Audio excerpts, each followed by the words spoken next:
The New York Times is furious that conservatives are reporting the news. They are demanding that the conservatives stop reporting the news. This is the New York Times newsroom, and there will be no journalism here. We examine the latest controversy and why the latest Times temper tantrum has gone too far, even for fellow left-wing outlets like the Washington Post and Politico. Then Joe Biden's support collapses in a new Monmouth University poll. Young people are abandoning traditional values, and the PC left is furious over Dave Chappelle's excellent new comedy special. All that and more. I'm Michael Knowles, and this is The Michael Knowles Show.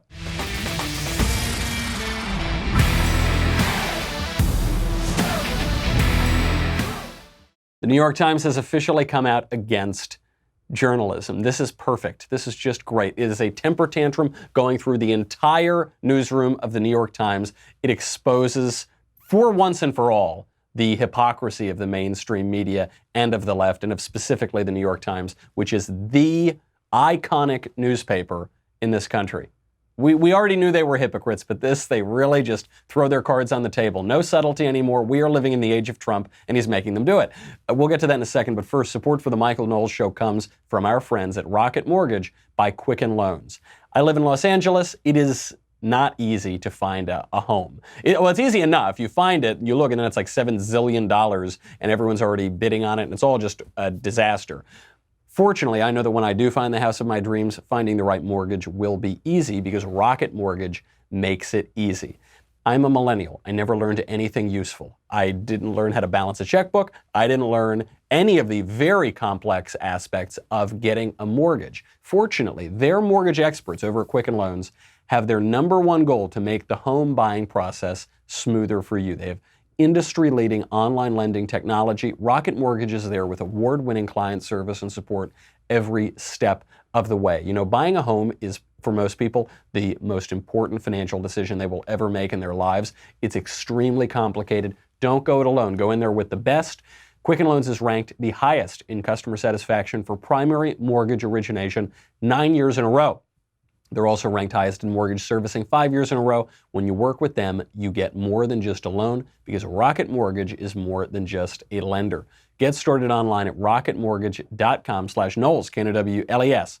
Equal housing lender, licensed in all 50 states, NMLSconsumeraccess.org, number 3030. Rocket Mortgage by Quicken Loans. Push button, get mortgage. So the New York Times officially comes out against journalism. They don't do this on page B7 or Z10. They do it right there on the front, A1. They are so furious at President Trump right now that they are formally objecting to journalism because here's what happens. The New York Times reports on conservative figures, conservative politicians, conservative media figures, sometimes on private conservatives and private citizens. That is apparently a good thing. Really good when the New York Times reports on conservatives.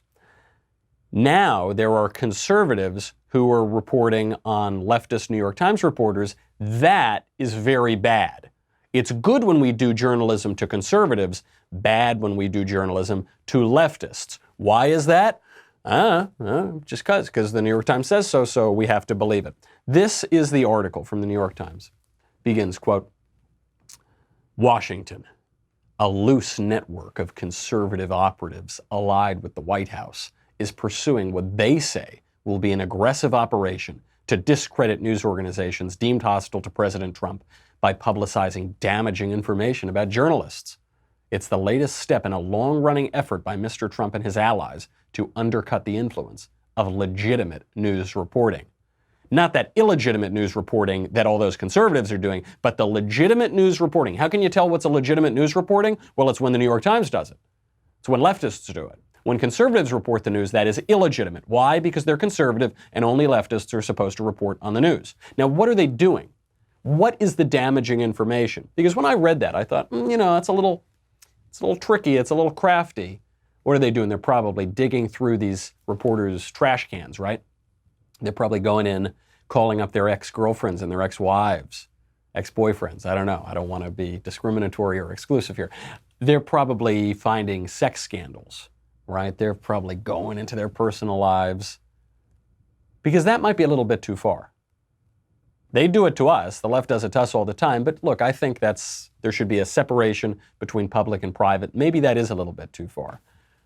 Except that's not what they're doing at all. Do you know what they're doing? The shadowy group allied with the White House, discrediting real journalists, all they're doing is reading through the journalists' tweets. They are just combing the journalists' public social media profiles. The Times goes on, quote, 4 people familiar with the operation described how it works, asserting that it has compiled dossier of potentially embarrassing social media posts and other public statements by hundreds of people who work at some of the country's most prominent news organizations. So they're reading the journalists' public statements. And journalists, you will recall, for their job, for a living, make public statements. That's what they do. So what the shadowy group is doing is reading the news. And that is bad. The New York Times is furious because people are reading the news. Okay? Reading the journalists' public pages, public statements, then they are posting about the journalists' public statements. Now, how could the New York Times, I mean, this is so absurd, I'm surprised even the New York Times could do this with a straight face, but how do they do it? How are they able to run this big story?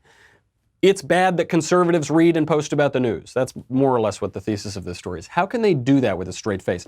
Listen to the language that they use. The Times writes, operatives have closely examined more than a decade's worth of public posts and statements by journalists, the people familiar with the operation said. You see, it's not just people reading the news and posting about it, it's an operation. Ooh. Only a fraction of what the network claims to have uncovered has been made public. So let's stop right there. That isn't true. It's all been made public. These are all public posts. They haven't uncovered, and it's just there. It is uncovered. In order for something to be uncovered, it has to be covered in the first place. But this isn't covered in the first place. This is journalists whose job it is to write things in public for a living, writing things in public, and then these people reading it and reposting it. Only a fraction of what the network claims to have been uncovered has been made public, the people said, with more to be disclosed as the 2020 election heats up. The research is said to extend to members of journalists' families. Okay, now let's stop right there. That's not good. I don't want people's families to get dragged into this. You know, people have private lives, they have private families. I would really be upset if somebody started digging through my wife's stuff. I wouldn't do it to somebody else or someone's kids or something. It's just ugly, it's wrong. The journalists are the fair game. They're public figures. Public figures are totally fair game. But the private, oh, hold on, wait a second. Hold on, we got to finish that sentence, because the sentence in the New York Times, it goes on, it says, the research is said to extend to members of journalists' families who are active in politics, as well as liberal activists and other political opponents of the president. So the work of these shadowy right-wing operatives isn't going into the family's private lives.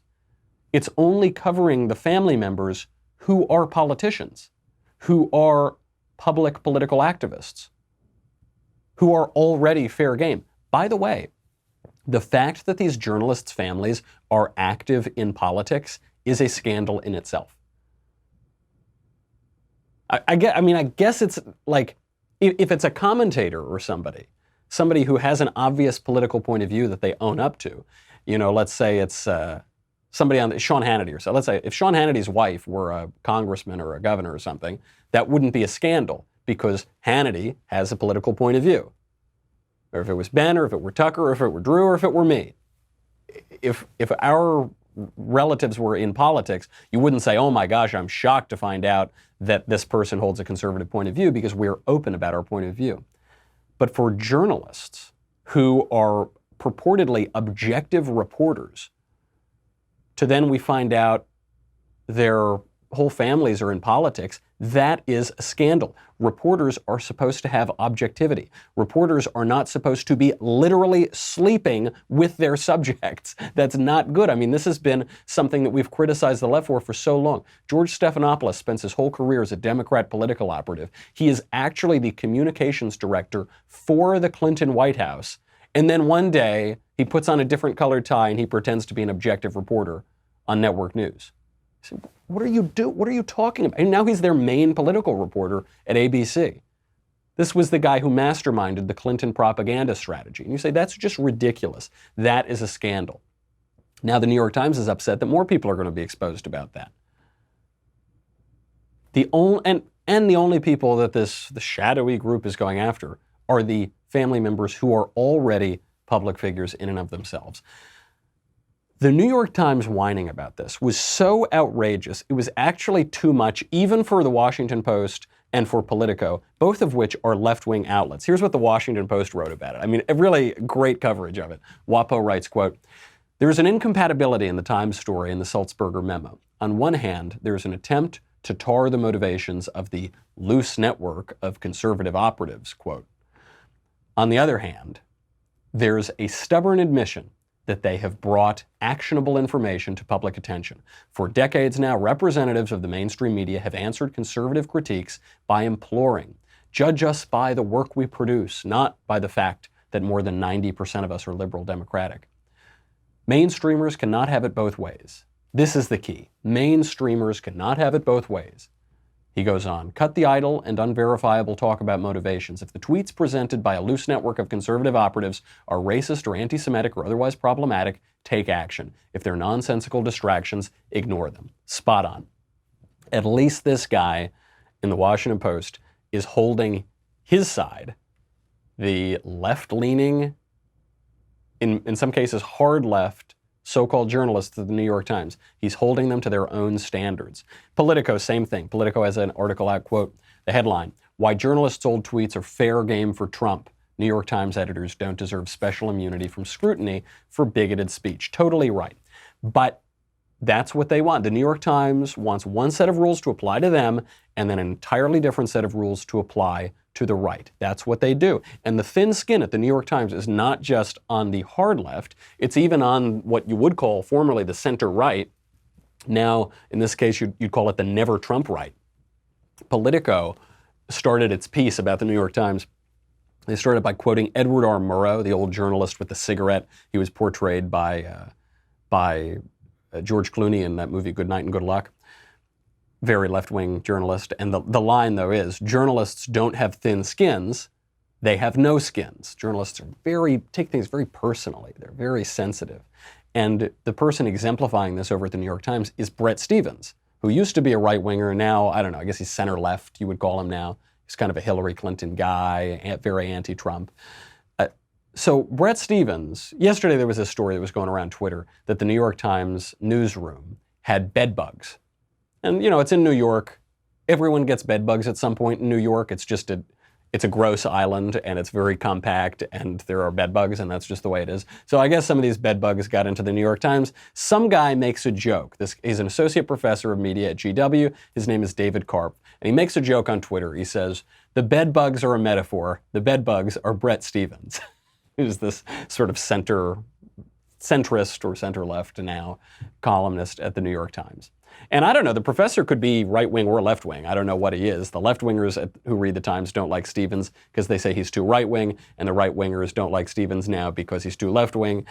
So that's what he tweets at. He makes a joke about how Stephens is the bedbug. The tweet gets 9 likes and 0 retweets. So basically, nobody sees this tweet. Within an hour, Bret Stephens emails this guy directly and CCs the guy's boss on the email. This is what the email says, quote, "I'm often amazed about the things supposedly decent people are prepared to say about other people they've never met.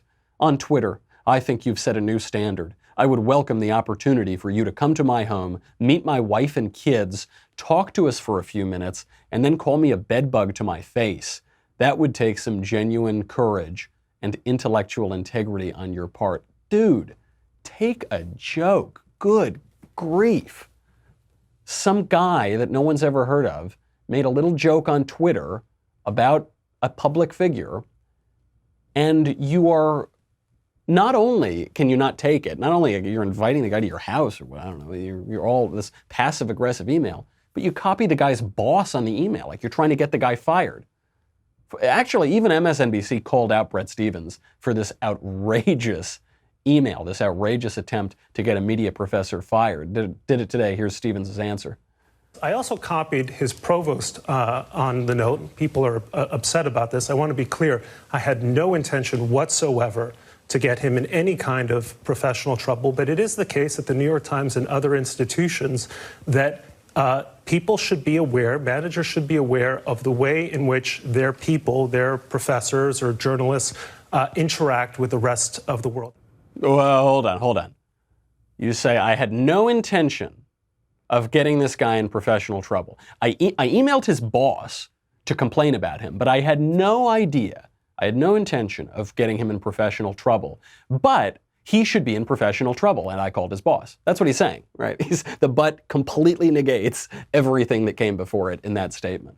Bret Stephens, this is a guy on top of the world, as one of the biggest microphones in the world, New York Times columnist, can't take a little joke from a media professor that no one's ever heard of at GW. So he CCs the guy's boss and obviously tries to get him in trouble, if not fired. Probably tries to get him fired too, because if you get an email like that from a guy as powerful as Bret Stephens at the New York Times, you're not going to punish the employee for it? Of course not. It's a joke. This is what people despise about the media, the self-seriousness.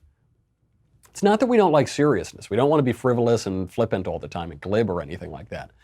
But we want people to be serious and not self-serious. G.K. Chesterton said the angels can fly because they can take themselves lightly. They're not always taking themselves unseriously, but they can take themselves lightly, and so they can fly. We hate self-seriousness. You know, this self-seriousness in journalism really began, I think, in earnest when the newsrooms replaced all the actual reporters with these over-credentialed elite young people. So journalism used to be a kind of middle-class job. You didn't really need to go to college. If you did, you could go to a journalism program, get out, go work as a reporter. It was very simple. Now, being over-credentialed or not, being a beat reporter or something, that's fine if you want to be in commentary, if you want to pursue one political point of view over another, if you have a vision of the world and you're expounding on that, punditry or something like that. That's fine. For reporters, though, that's not fine. You see, for reporters, you need to just pursue the facts. That's it. It's a simple job. Typically, it hasn't paid that well. It's an honorable job. It's a simple job. You just do it. And now, because we've got these overly self-important people who actually aren't that good at journalism, who aren't that good at reporting, they are just focusing on themselves. Journalists, reporters, you are not the great defenders of democracy. You are not defending democracy in darkness. You're not preserving our country. You're not even especially good at being an arbiter of the truth or discerning the truth. Write your story, quit whining, do your job. It's very simple. I was at the PragerU dinner the other night with Mike Rowe. Mike Rowe had great advice that he passed along from a mentor of his. And the advice was, don't focus on how you're doing, focus on what you're doing. Focus on the what, not the how. Today, journalists are only worried about the how. How do I look? How do I sound? How am I being perceived? How many times am I being invited on television? How are people on Twitter talking about me? How did that guy tell that joke about that bedbug? They're not focused on the what, which is their job, which is reporting the facts. Do your job. Focus on the what. Worry about what you're doing. Let the how take care of itself. Speaking of thin skin, by the way, there is an excellent Netflix special out that you have to watch, and critics on both the left and the right are assailing this Netflix special, which is how you know that it's good. It's how you know that the comedian is hovering right over the mark. I'm talking about Dave Chappelle's new Netflix special. So National Review, which is a conservative publication, gave this special a bad review. The review of it itself was not very good, but the review talked about how this special, it took on too many taboo subjects. It said too many taboo things. It, no, we can't laugh. We can't. It's not funny. Now, that's just National Review. That's fine. On the left, virtually every publication, all the coverage of it, was saying that this special is awful. It's transphobic, it's sexist, it's victim blaming, it's all the PC terms. All of the PC jargon came out in these reviews. And Chappelle doesn't care. Chappelle is having none of it. He takes on every PC taboo in the special. He takes on the Me Too movement. He takes on what he calls the alphabet people, LGBT, Q, LMNOP, whatever. He takes on cancel culture. Here is just a quick clip from the trailer to give you an idea about how this show is going. I want to see if you can guess who it is I'm doing an impression of. All right, let me get into character. You got to guess who it is, though. Okay, here it goes. Hey, if you do anything wrong in your life, and I find out about it, I'm gonna try to take everything away from you. And I don't care when I find out. Could be today, tomorrow, 15, 20 years from now. If I find out, you're fucking finished. Who's that? That's you. That's what the audience sounds like to me. That's why I don't be coming out doing comedy all the time, because y'all is the worst motherfuckers I've ever tried to entertain in my fucking life. Just absolutely spot on. Obviously he's taking on cancel culture, and he's turning it on the audience in a really brilliant way, because he's talking about something that is so relevant right now, which is that, somebody told a joke 30 years ago and you've got to ruin his life now and take away his career, take away his house and banish him to outer darkness where there's wailing and gnashing of teeth. But he's also pointing out the hubris, the self-seriousness, the arrogance of the audience, not just the audience in that room, but all of us as the audience, the Twitter audience, the social media audience. All we do is we wake up in the morning and say, oh, that was a good sleep. Well, time to get on the internet and ruin everyone's life. Time to get on the internet and judge people. Oh yeah, I got a busy day. I don't even know if I can fit in a cup of coffee this morning because I have to judge people all day for their private remarks 30 years ago. I'm not even judging topics. I'm not even judging political issues, because that's not what people are judging. They're judging a joke that some guy made in the 90s. It has no bearing on what was happening right now, or political issues, or cultural issues, or religious issues. And Chappelle is just totally flipping on it. He said, you think it's Trump that I'm making fun of, because Trump, he's the worst thing in the world, right? No, it's you. You're the worst thing in the world. It's really great. I'm not going to spoil the rest of the show. That's just one bit in the trailer. But there is great stuff out there. He does a bit on abortion that is the funniest, most incisive abortion bit I've seen since Louis C.K.'s a few years ago. Louis C.K. is another guy that no one's allowed to mention. He's now been unpersoned because he had a bizarre sexual history and proclivity. He comes up in the show. I mean, it's just terrific. Dave Chappelle doesn't care. Dave Chappelle is the honey badger. And the honey badger don't give a damn. The honey badger does not care. Chappelle is not, in my estimation, the greatest living comedian.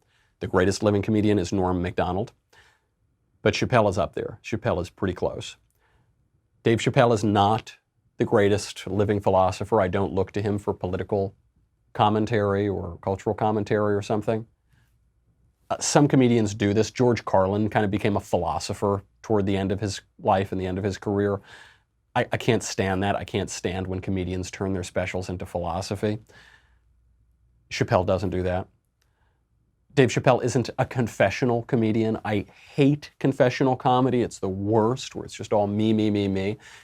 That's not what Dave Chappelle does. Dave Chappelle writes, crafts, and tells jokes that are relevant, that have bearing on the truth, that tell you something about the world, that most importantly make you laugh.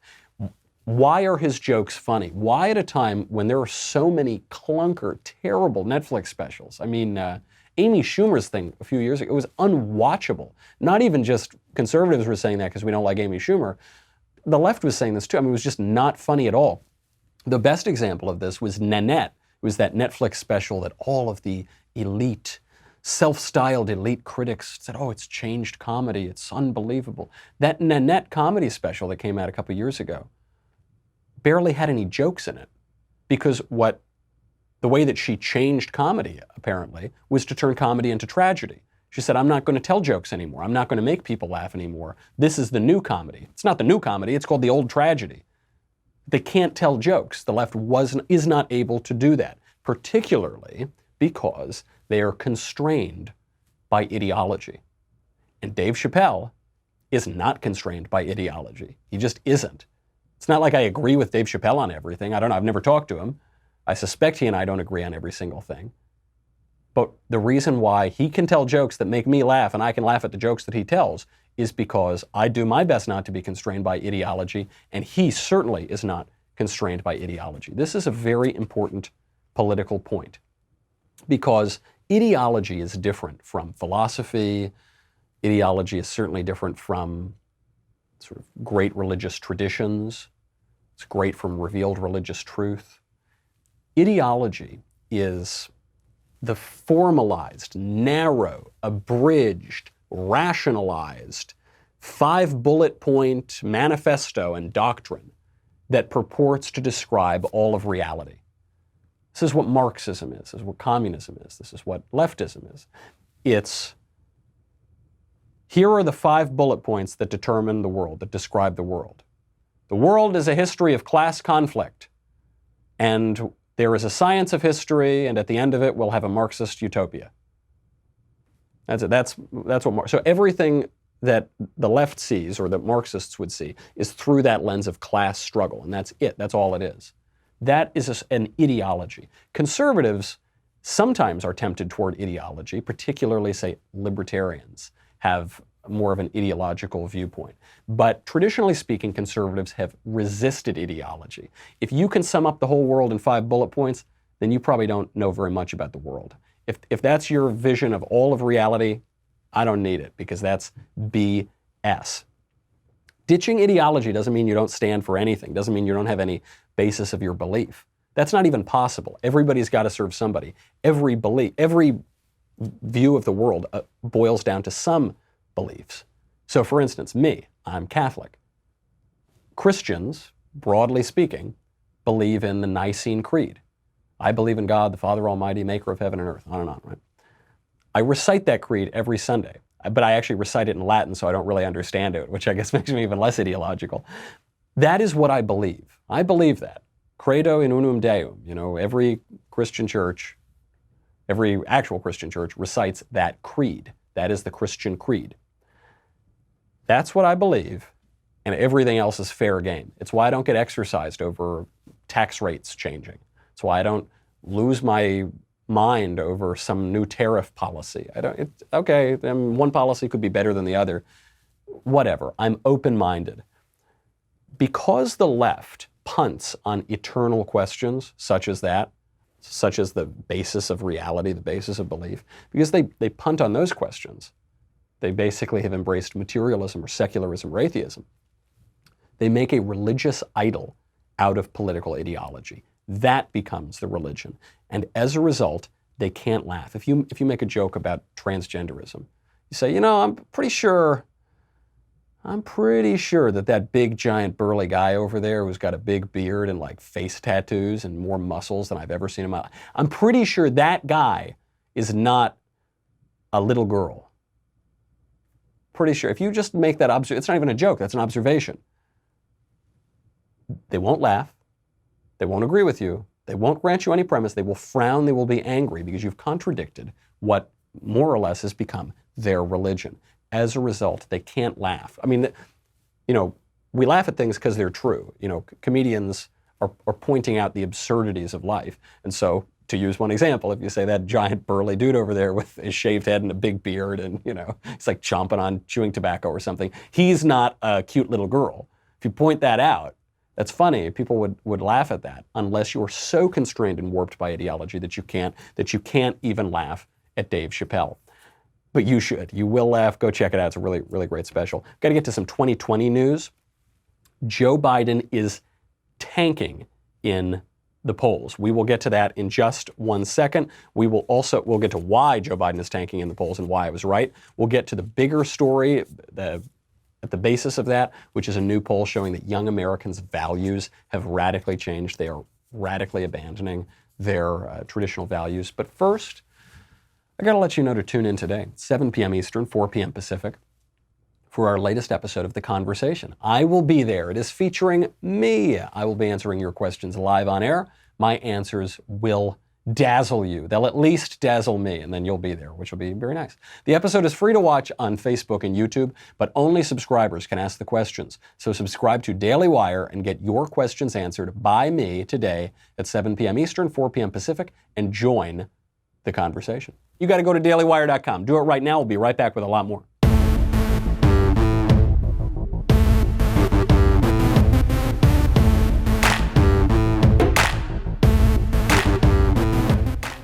We've got to look at 2020, and poor old Joe, poor old Sleepy Joe, is collapsing in his support. This new poll is coming out from Monmouth University. It has him down 13 points. He is now in a statistical dead heat in this poll with Bernie Sanders and Elizabeth Warren. Now, this is the worst poll for him so far. Other polls still have him up a bit, but it's also the latest poll, so it might not be an outlier. It might just be showing us things to come. This is not terribly surprising for those of us who said that Joe Biden would pretty much peak at the very beginning and then kind of steadily lose support so long as other candidates were able to show that they had any chance whatsoever of beating Donald Trump. Even worse for Joe Biden here is that his support is collapsing among every single demographic. So he's down among whites, blacks, high school grads, college grads, men, women, and voters over 50. Especially bad for him is losing voters over 50 and black voters, because those two groups are groups that he had a pretty decent hold on among the Democrats. And, you know, if the Democrats, for instance, can't pick up any older voters, you know, any voters over the age of 50, since I think the median gung-ho, rabid Democratic voter is like 11. That's why they want to lower the voting age. But if they can't maintain some support among black voters and voters over 50, they're in serious trouble, and Joe Biden is showing weakness there as well. Why is this happening? 3 reasons. First one is Joe Biden is obviously losing his marbles. This is not even to lob a bomb or to be mean or cruel to Uncle Joe. He's just old, and it's not to say that older people can't be president. Obviously, President Trump is not a spring chicken himself, but Biden seems to be declining mentally and physically. Here's a recent video of Joe Biden struggling to string a sentence together, even one coherent sentence, while talking about healthcare policy. We also have a mechanism to control drug prices. You know, it's not, we're no longer using chemical-based things. All this thing we're dealing with, cancers and other issues relating to the immune system, are bio-oriented. They're very expensive, and we should set up a system, which I propose, which I will if I'm elected president, that allows the folks at the folks at Health and the Health Department in the United States, HHS, to be able to go out and bring together outside experts and make a judgment when there's a patent being sought by a drug company, what that patent, what it's worth, what the range is. What on earth is going on? Now, in that video, he looks like he's struggling to come up with his thoughts. Either that's because of permanent mental decline, or it's because he's really tired. And I'm willing to give him the benefit of the doubt and say he's really tired. Campaign trails are exhausting. I've been on presidential campaigns before. It is unbelievably physically demanding. Any campaign, not just presidential, but congressional races. I mean, you run for dog catcher, it's a tough thing to do.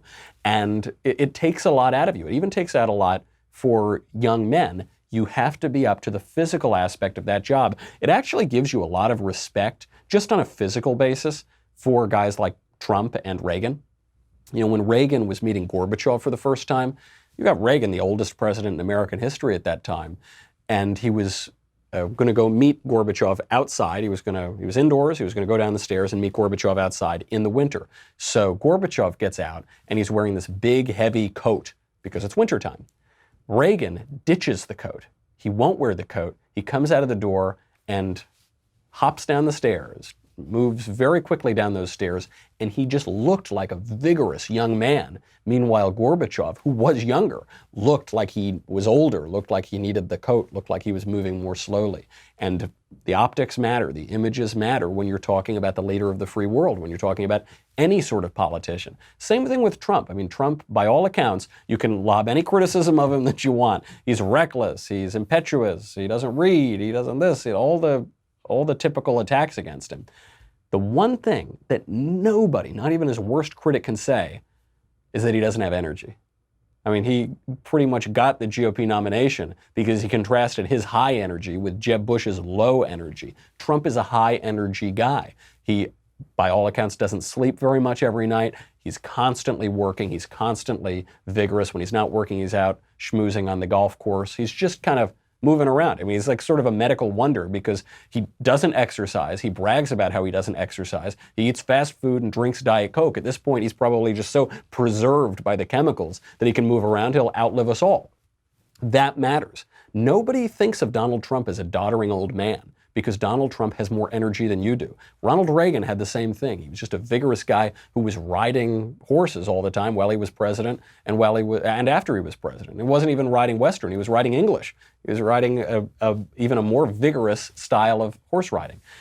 Joe Biden doesn't have that. And if he doesn't have that now, he's not going to have it in a year, and he's not going to have it if he were ever elected president.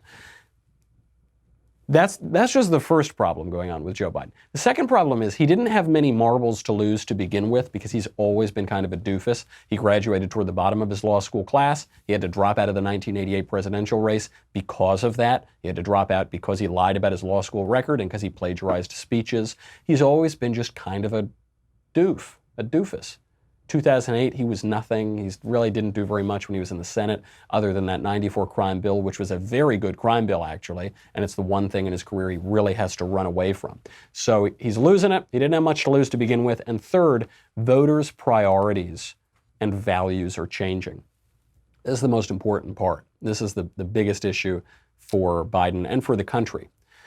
Ernest Hemingway describes going bankrupt as it happening gradually, then suddenly.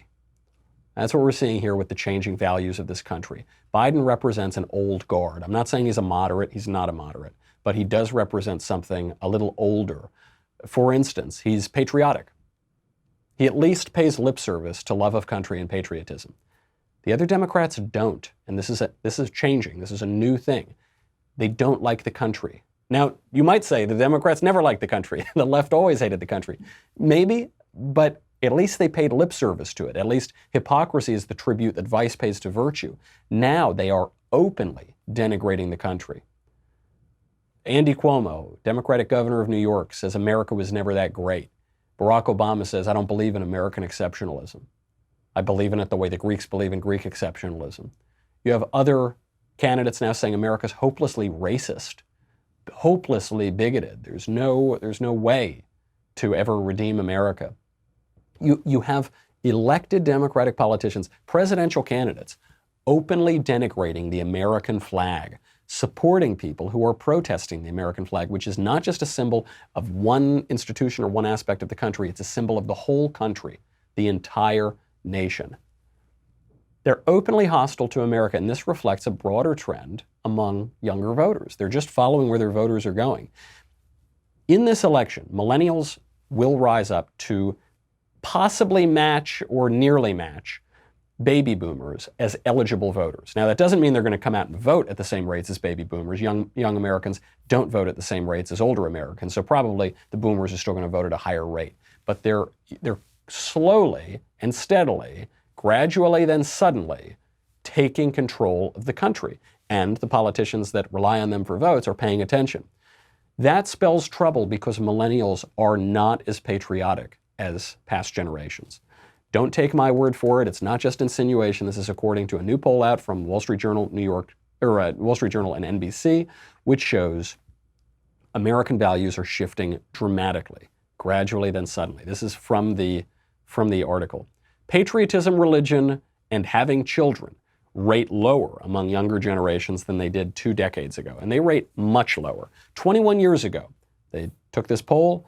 Strong majorities of Americans chose the principles of hard work, patriotism, commitment to religion, and the goal of having children as being the most important to them. Now, the good news is millennials and Gen Z still value hard work. They still like that. But their only other sacredly held value is tolerance.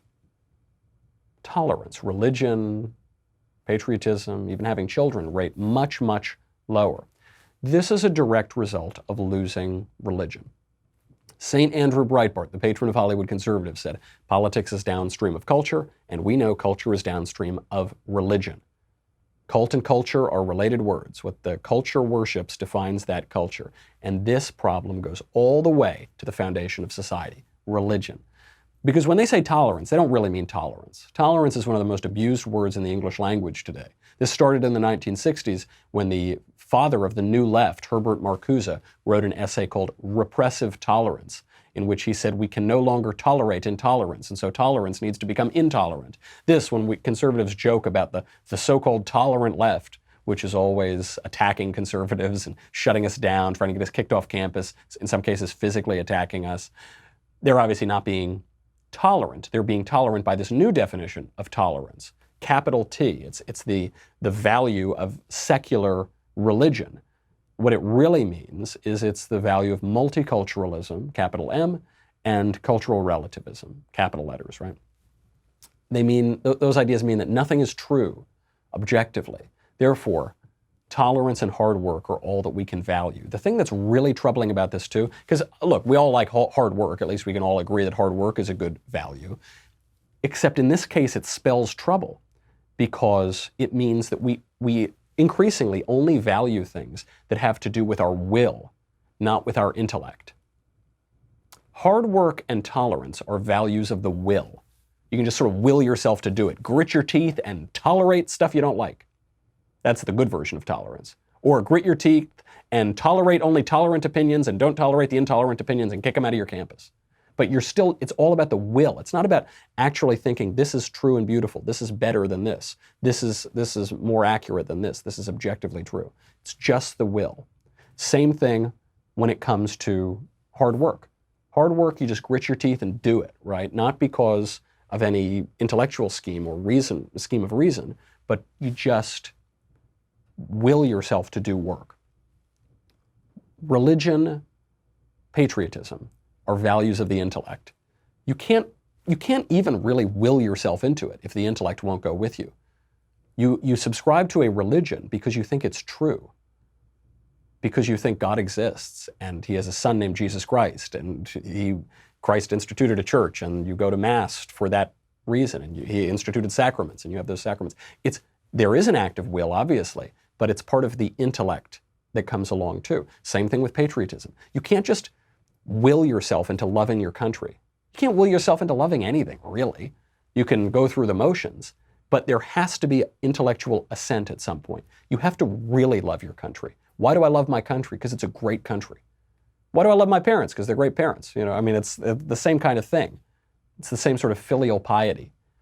I will my love, obviously. I enact my love of country, my patriotism, but I intellectually assent to that as well. And we have undercut our own confidence in our faculties of reason.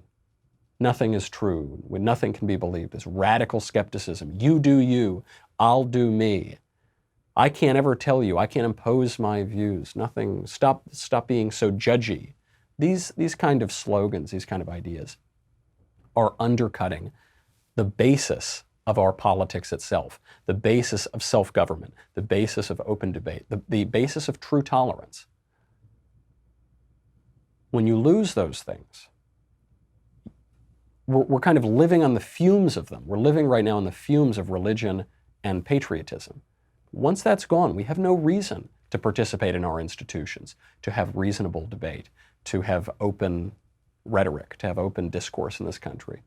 When it just becomes about the will, then we will assert our will on others. You see the left doing that increasingly. It's just all about willfulness and what they want. They're going to get what they want because they want it when they want it. And that is an unrecognizable country. When you stop loving your country, don't be surprised when you wake up and the country looks very different than you remember it. That's our show. We got a lot more to get to, but we will just have to do it tomorrow. Tune into our conversation. That's coming up later today. In the meantime, I'm Michael Knowles. This is The Michael Knowles Show. See you then.